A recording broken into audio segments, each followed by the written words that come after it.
The Odyssey has finally released its first trailer. And although it was only released 1 day ago, it was really hard to dodge and to see nothing at all. So today it will be my first genuine reaction. As I'm a history creator on Instagram too, I of course follow other history creators, and of course screenshots and the first impressions of the trailer were already published on stories or on the feed of other history creators and the first of their reactions. So it was kind of hard to miss and get some first impressions myself, but I still managed to not see the whole thing and maybe only the first few seconds, and then I just cut it because I want you to see my first genuine reaction to it. A few weeks ago, the first pictures were also already released, and I already reacted to it with my last video and kind of got into a not intended deep dive into ancient Mycenaean costumes or ancient Mycenaean armor and in general what they wore. So if you want to watch this, you can go into this. The first impression is already quite dark and it already goes into a direction I already kind of suspected a few months ago it would go into, or at least I have the same feeling regarding ambience and atmosphere from what I had about the movie King Arthur, Legend of the Sword that was released 2017. Although inspired by the legend of King Arthur, it was of course a really creative interpretation without any historical accuracy at all and with a lot of fantastical elements. So it was of course not intended to be a historical interpretation of King Arthur. It was kind of all over the place, still one of the greatest soundtracks in my opinion, at least. But also regarding the costumes, it was kind of inspired by various different cultures from various different time periods. So especially the color grading and the color itself from the costumes, I got the same vibe, and I suspect it will, or the Odyssey will have the same vibe as King Arthur, Legend of the Sword. But I will just stop talking and react to it and see if my first feeling is correct or not, or if I would have the same feeling.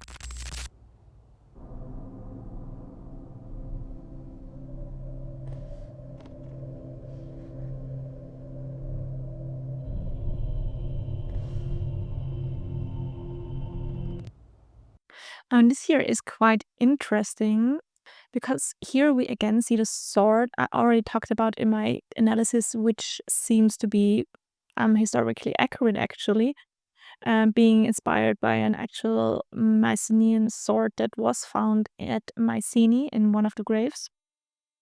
And what we also see here kind of reminds me, don't know the English term for it, but the monuments that were sometimes erected out of armor and other military gear after a battle, like a reminder on a battlefield. I will definitely put a picture into it. I don't know if this was already a thing during the Mycenaean age or the Dark Age or even the early Archaic period. I think maybe the latest at the late Archaic period. After years of war,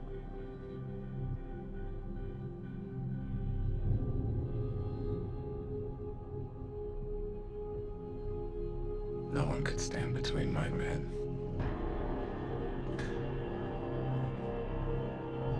and home.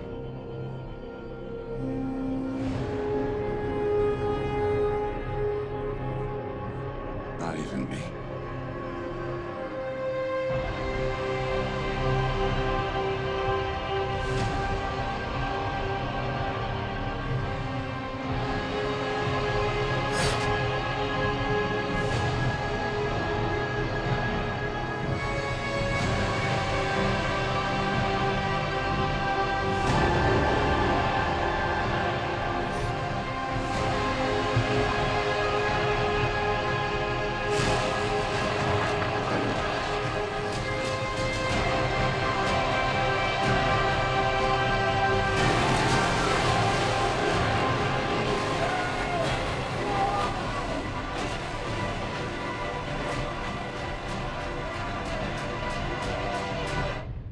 promise me you will come back.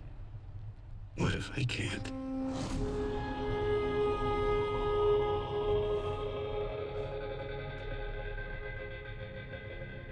Okay, I had to watch the whole thing and feel it before really reacting to it because I didn't want to stop at every scene that I see that may be commentable, if that is even a word. Now it is. Because yeah, I want to feel the trailer, I want to feel the story, maybe the characters already, to have a final judgment and see a whole thing without any break. And of course, now I will comment on a few things I noticed. And the first one is Agamemnon's armor. I suspect it's Agamemnon because Odysseus kneels before him, and Agamemnon was the high king among the Achaean kings or the Mycenaean kings / Greek kings. Odysseus himself is king of Ithaca. Agamemnon was of Mycenae, but Agamemnon had kind of a special role because he was the high king, the so-called Anax, the commander of the whole Greek army towards the Trojans. And this screenshot was, I think, the most shared on my feed on stories and threads. And this armor was compared, and it was said that it reminded people heavily of the Dark Knight / Batman, also by Christopher Nolan. And yeah, they have a point because I cannot see it, to be honest. Like, I see the whole costume itself. For me, it's King Arthur or Legend of the Sword. That's my ultimate judgment. And that's the feeling I got after watching the trailer. And like I said before, I admit I had goosebumps, and I will probably watch it because for me, it's just Christopher Nolan's interpretation of the Odyssey. It is said that he said, I saw it from an article, that he wants to be as authentic as possible with the Odyssey. Authenticity means that you at least build in more than maybe 5 to 10% of costumes and ancient Greek cultural elements. Those maybe were inspired, but this year's maybe 5 to 10% from what I see. Because there's a lot of stuff that didn't exist from any ancient Greek periods. And we have a lot of them. Still, I will watch it because for me, that's just a modern interpretation that is inspired by an ancient or a mythological tale. For me, it's no different than the retelling of Faust in a modern setting with, or if you want to put it in the setting it was set, but having the people wearing maybe sci-fi costumes. So that's okay. That's a very creative approach, like with the return. Interesting here for the armor. I put the audio out because because here we have spines from humans. And it's interesting that Agamemnon has this on his helmet because he is the head of the Greek army. So maybe that's the symbolism here, or somebody thought, oh, that looks cool. But maybe it is. And you see, there's a lot of creative interpretation for the armor, and that's in none of them there is any historical accuracy at all, like I said before, for any ancient Greek period. So I think they could have gone with the horns. If they go with this, they had a lot of bones and tusks in their helmets. It would have been awesome. Why stop here? Missed opportunity, in my opinion. The next scene that stood out to me was this one here, because at first glance I thought that this would be Troy, because the citadel of Troy was placed, or the inner circle with the palace was on 2 hilltops, or at least as far as I can remember, with very high walls. And so I thought, okay, this is Troy. But when Odysseus speaks about his home, it's clear to me that this is definitely Ithaca, or Ithaca was meant. The presence of the Mycenaean culture is found on Ithaca. We don't know, or at least as far as I did my research from last year, it's not definitely known if there was a Mycenaean palace. There were, of course, bigger buildings and smaller ones, because you have to know, besides the palaces themselves, there were, for example, cities without any palace or fortresses without any palace, because buildings, of course, all had different functions and different characteristics. And a palace, of course, also had their own characteristics to be seen and to have functioned as a palace. And probably the most important characteristic was the Megaron, the throne room. And as far as I can remember, I don't think a throne room was found on Ithaca, and especially not a big palace, or maybe it's an extended city like this. But still, it's nice to see that it's located on a hilltop. Most Mycenaean sites were placed on a hilltop or a higher site for strategic purposes, of course. Not a lot of color here, of course. They definitely had a lot of color. We have a lot of examples for that. We know that from color pigments that were preserved. Probably, maybe not in the outer layer on the walls, but on the columns probably. I still like the aesthetics, and it reminds me of something that could be Bronze Agey with millennial gray. But like I said before, high walls like this, I only know it from Anatolia, especially Troy. Mycenaeans, of course, had walls around the whole city, the inner city, and to some extent sometimes in the palaces. Gla, for example, is probably one of the biggest fortresses. It was only a fortress during the Mycenaean age. It had the longest Mycenaean wall. Some were higher, some were lower. Yeah, not at this height, definitely not. More like a Trojan thing. But I could be wrong, of course. That's only based on my own research I did for the episode. And then I also did an episode about Troy. So please tell me if I got this maybe wrong. Or maybe I have a wrong perspective on meters of walls during the Mycenaean age. Another interesting scene was this one. Odysseus and his men were inside of something where this guy is killed and they make him shut him up. I think it's inside the Trojan horse, where they have to stay silent, of course, so the Trojans won't get that actual people or their enemies are inside. But maybe there are other scenes during the Odyssey where they have to hide some inside, where someone is poking their swords and spears inside. Like I said in my last video, I'm more like a Iliad girl and not the Odyssey girl. So, of course, I think about the Iliad and the Trojan War and not maybe some occurrence in the Odyssey. Tell me if this could be a scene from the Odyssey and not the Iliad. This one will be an interesting scene because here we will see the Cyclops. I'm very excited for this scene. And here we see him, the Cyclops. I'm excited for Nolan's interpretation. At first glance, it looks good to me. But this was also a scene that got me more intrigued, to be honest. And this was the next scene. Is this Hades or some other island? Like I said before, I'm more of a Iliad girl than an Odyssey girl, so I don't know all the locations and all the sites or islands, whatever Odysseus went to with his guys and alone later. But as I saw this here, wait, this was very epic.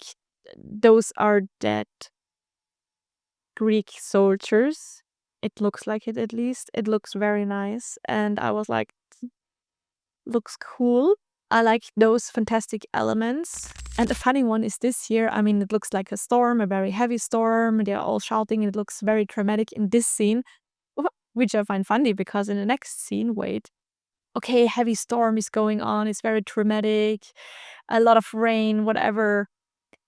And then it's just like this, a little bit shaky. It looks more dramatic on the inside, kind of, but then the outside is like a little bit sun in the behind and no rain outside and not any turbulence. You don't get the feeling from outside of the view that there is any storm. doesn't feel like in the Pirates of the Caribbean, where they did, in my opinion, a better job of having the storm outside too.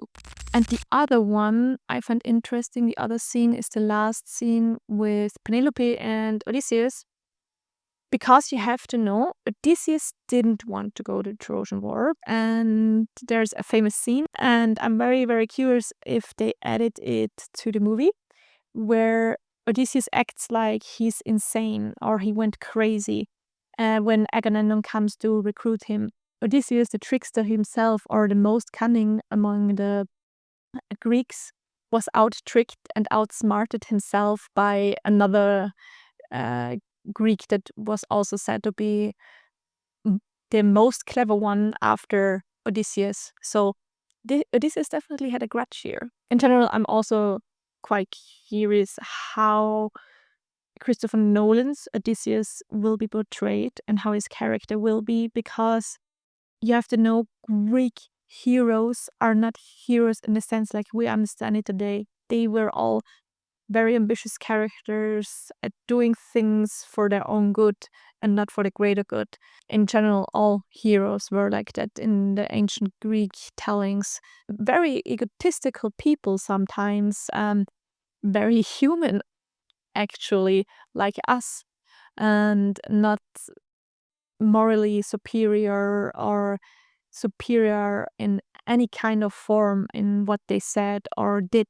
So I'm very curious if he will be portrayed as the Odysseus that could be very egotistical, very ego-driven, and act like an. First of all, sorry for the bad audio and the bad recording. The bitrate was horrendous on YouTube, but I didn't want to change the preferences. It's really awful since the new update. Nah. But what are my final thoughts? I came to the conclusion that yes, like I said before, it feels like King Arthur, Legend of the Sword. So for me, this is not in the slightest movie that tries to be authentic, and therefore I cannot even treat it as a movie trying to be historically accurate to the slightest. And therefore I mean, of course there were elements that were definitely inspired, but from what I see, for me personally, it takes the story of the Odyssey and has their own interpretation of it, and maybe tries to be 5% authentic, which is okay. Like I said in my last video, if a story is told very good, I don't care that much for historical accuracy.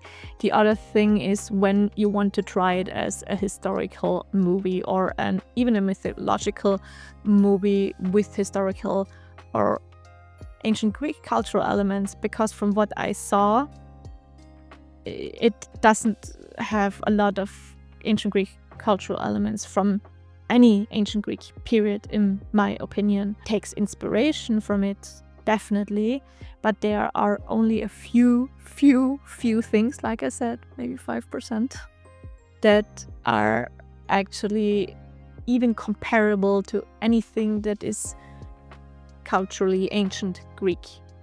And therefore I will treat it as I treated The Return. It's a really creative, artsy approach where the director just wants to retell the thing with their modern perspective. And I can be okay with something like this, and I can come into terms with something like this when you also don't sell it like an historical or authentic movie, if you also don't at the slightest try to be. Therefore, I will probably watch it, but just see it as like with Christopher Nolan's interpretation of the Batman. He just interprets it with his perspective. I also think it's good when you try to be historically accurate, at least do it to 60 to 70%. But if you can't even do it to that percentage, don't do it at all. And I think the movie is exactly that. So yeah, I definitely got goosebumps and I was definitely intrigued. I still think we have to wait for another trailer. I think because there will come more that maybe more intriguing than the scenes we already seen. It was like a little appetizer. I am very curious and I am very open. But what do you think? Will you watch the movie, or is the historical inaccuracy, the high percentage of historical inaccuracy, such a no-go that you won't watch the movie or that doesn't intrigue you at all? And like I explained before, for me, I can definitely say those are separate things for me after watching this trailer. It doesn't try to be aesthetic at all. That's okay. If you're still interested in ancient Greek topics, I would be very, very happy, and I would appreciate very much if you follow me here on YouTube and you also give this video a like and maybe also share it, and especially share your opinion on it. And also follow me on Instagram. I do deep dives into various ancient Greek topics, also from the Mycenaeans to the Hellenistic period, where I do my research. Thank you for tuning in, and yeah, watch my other videos.